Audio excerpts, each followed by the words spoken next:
For more than 6 decades, Sir Cliff Richard was Britain's unshakable symbol of music, faith, and perseverance, the Peter Pan of pop whose smile, voice, and grace seemed immune to time. But one day, as if the lights on the world stage had been switched off, he simply vanished. No tours, no albums, no interviews. Silence. For fans who had grown up with him, the sudden absence felt impossible. What could make a man who had faced down every era of music and fame suddenly retreat from the world he helped shape? This is the story of how that silence began, a story not of retirement or rest, but of betrayal, injustice, and survival. It begins not in a recording studio or concert hall, but with the thundering blades of a news helicopter circling over his home. That if this kind of story touches your heart, if you're someone who cares about truth, responsibility, and speaking up for the voiceless, please like this video, subscribe to our channel, and share it with someone who should hear it. Let's get started. By the time Cliff Richard turned 73, he had achieved something that almost no one in the history of British music could claim. Over 250 million records sold, more than 130 charted singles and albums, and hit songs spanning 6 consecutive decades. From his 1958 breakthrough Move It, often called the first authentic British rock and roll single, to his Christmas classics and royal performances, Cliff wasn't just a star. He was an institution woven into the fabric of Britain itself. Then in August of 2014, that legacy came crashing down. While Cliff vacationed in Portugal, his phone began to ring. Friends were calling, their voices trembling. "Cliff, turn on the news," one said. On the screen, live from a BBC helicopter, was his own home in Berkshire, surrounded by police. The raid was tied to a decades-old sexual assault allegation from 1985, an accusation for which there had been no charges, no interview, no evidence presented. Yet the world watched in real time as police officers entered his property. Commentators speculated cameras zoomed in, and within hours his name trended globally for all the wrong reasons. It was an unprecedented breach of privacy, and it would change his life forever. Cliff learned of the raid, not from the authorities, but from television. He later said it felt like being hung out to dry before anyone had even asked for my side. For a man whose entire career was built on trust, decency, and faith, the experience was annihilating. The psychological blow hit instantly. Friends remember his hands shaking uncontrollably. He couldn't sleep. His appetite disappeared. In weeks, he lost nearly 30 pounds. Doctors grew worried. The stress had triggered shingles, a dangerous condition for someone in his 70s. He woke in the night, drenched in sweat, sometimes disoriented, unsure of where he was. A man who had commanded stadiums and charmed royalty now struggled simply to get through the day. "It wasn't just fear," said one friend. "It was betrayal by the system, by institutions he had always respected." As the police continued their investigation, the media circus refused to die. For almost 2 years, Cliff lived under a cloud of suspicion, though he had never been arrested, never charged, and never shown evidence of wrongdoing. The entertainer who once thrived in the spotlight was now its prisoner. He hid away between homes in Portugal and Barbados, afraid of the cameras that once adored him. His voice, that unmistakable tone that had defined generations, fell silent. Behind closed doors, Cliff fought not only for his health, but also for his livelihood. The financial toll of the ordeal was staggering. Legal representation alone exceeded £3 million. He was forced to cancel a new album, postpone his autobiography, and call off a major tour. Losses estimated between £4 and £5 million. Sponsors withdrew, bookings dried up, and streaming figures fell as tabloids recycled the same speculative headlines. Even his Berkshire apartment, once a symbol of his success, became tainted. Its association with the raid rendered it unsellable. When he finally managed to offload it, the property sold for nearly £1 million less than its market value. For someone who had spent a lifetime earning an honest living, these financial wounds were as personal as the emotional ones. "People assume someone like Cliff has endless money," said a music executive close to him. "But legal wars drain you, Not just your savings, but your spirit. And through it all, he refused to break publicly. He didn't give interviews. He didn't retaliate. He simply disappeared. After nearly 2 years, the Crown Prosecution Service announced in June 2016 that Cliff Richard would face no charges. The evidence, they said, was insufficient. For many, this would have been a moment of triumph, a vindication after years of torment. But for Cliff, the damage had already been done. In the eyes of the public, whispers are louder than verdicts. The BBC had broadcast his humiliation to millions, and no official statement could erase that image.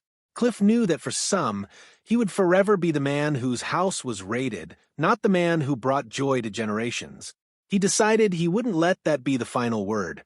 Cliff sued both the BBC and the South Yorkshire Police, arguing that his right to privacy had been violated in the most sensational way possible. The legal battle stretched another 2 years, forcing him to relive every agonizing detail: depositions, testimony, cross-examinations, while tabloids waited to pounce on each new development. Finally, in July 2018, the High Court ruled in his favor. The BBC's coverage was deemed unlawful and sensationalist.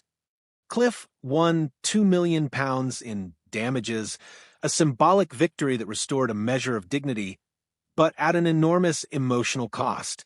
Even winning, one associate said, didn't feel like winning. It felt like crawling out of a battlefield. He had been cleared, but he was not free.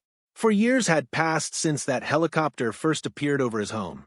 For years of silence, fear, and loss. When Cliff Richard finally stepped back into public life, he was not the same man who had left it. The sparkle was still there, but behind it was steel, a resolve forged in pain. His comeback was not explosive or heavily promoted. It was careful, deliberate, and deeply personal. He no longer toured endlessly. He chose smaller, more intimate venues. He controlled his interviews, ensuring his story was told accurately and respectfully. Fame had once been a game of access. Now, it was a matter of survival. He was more selective, more protective, said a promoter who worked with him after the case. He'd rather sing to 1,000 who understood than 1,000,000 who only wanted gossip. Cliff's priorities had changed, too. Instead of chasing hits, he focused on legacy, preserving his music, his message, and his story. He began remastering his catalog, curating anthologies that celebrated not just the songs, but the decades of history they represented.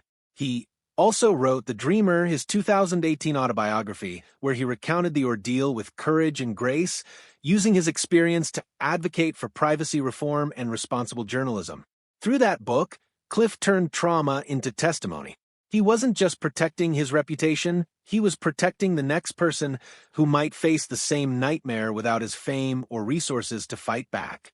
Yet even as he reclaimed control of his life, scars remained.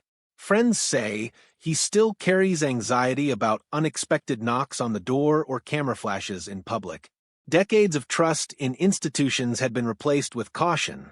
He used to be open to everyone, one friend admitted. Now he's careful, maybe too careful. But after what happened, who wouldn't be? Still, Cliff's faith, the same faith that had carried him through 6 decades of fame, became his anchor. During the darkest moments, he said he found peace in prayer, not publicity. If I didn't have God, he told one interviewer later, I don't think I'd have made it through. That quiet spirituality guided his recovery. He began performing again, but only when he wanted to, not because contracts demanded it. He returned to television, but only under conditions that respected his privacy. The man who once seemed tireless had learned the value of rest. His new rhythm wasn't a retreat. It was survival with dignity. Perhaps the most profound change was how Cliff began thinking about legacy. For years, he had simply lived in the present, recording, touring, smiling, performing. But the ordeal had forced him to confront an unsettling question. What would be remembered when he was gone? If 6 decades of goodwill could be overshadowed by a single accusation, then legacy wasn't something to assume, it was something to protect. So he made it his mission. Cliff took an active role in preserving his archives, ensuring that his musical journey would be chronicled accurately for future generations. He poured time into his charitable foundations, the Cliff Richard Tennis Foundation, and several Christian organizations, emphasizing that his identity was built on more than just fame. He began choosing quality over quantity. Every new performance, every interview, every song was now filtered through one lens. Does this add to the legacy I want to leave? This was not the exuberant performer of the 1960s, nor the pop icon of the 1980s. This was a man who had survived public crucifixion and found peace in control. He didn't need to prove himself anymore. His music, his story, and his endurance already had. When Cliff Richard vanished, many assumed he was retiring, stepping away gracefully after a lifetime of success. But the truth was darker, deeper, and more human. He didn't walk away from the spotlight, he was driven from it. He didn't stop singing because he wanted silence. He stopped because the world stopped listening fairly. Yet, what makes his story extraordinary is not the suffering, but the strength that followed.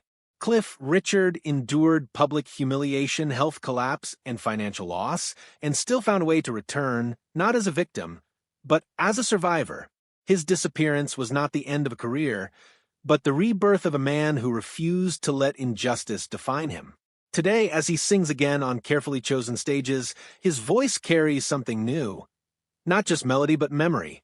Every note is a reminder of what was nearly lost and what it means to endure when the world turns its back. Sir Cliff Richard didn't vanish. He was silenced, and then against all odds he found his voice again. And when history remembers him, it will not be for the accusations that tried to destroy him, but for the courage that proved they never could.